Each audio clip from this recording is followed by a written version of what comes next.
আজকে আমি আমার ফিশগুলোর জন্য ব্রিডিং বক্স তৈরি করব। ব্রিডিং বক্স তৈরি করার জন্য আমি নিয়েছি একটি প্লাস্টিকের ঝুড়ি, দড়ি আর দুইটা ককশিটের কাটিং অংশ। দুইটা ককশিটের কাটিং অংশ আমি দুই দিকে বেঁধে দিছি যাতে এটা পুরোপুরি পানির সাথে তলিয়ে না যায়।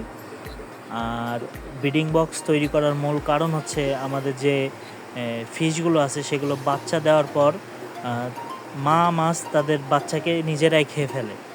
এখন আমরা এক একটা ফিশ থেকে 25 থেকে 30টা বাচ্চা পেয়ে থাকি, 20টা বাচ্চা পেয়ে থাকি, কিন্তু এই মা মাছ খেয়ে ফেলার পরে বাচ্চার সংখ্যা অনেক কমে আসে।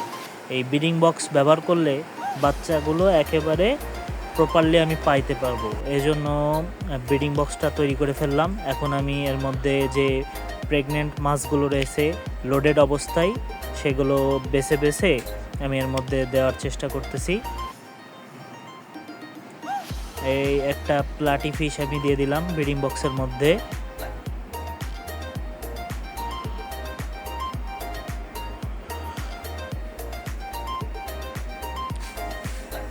আমার পাশের অ্যাকোরিয়ামে যে মাছগুলো লোডেড অবস্থায় আছে তার থেকে আরও একটি প্লাটি মাছ দিয়ে দিলাম।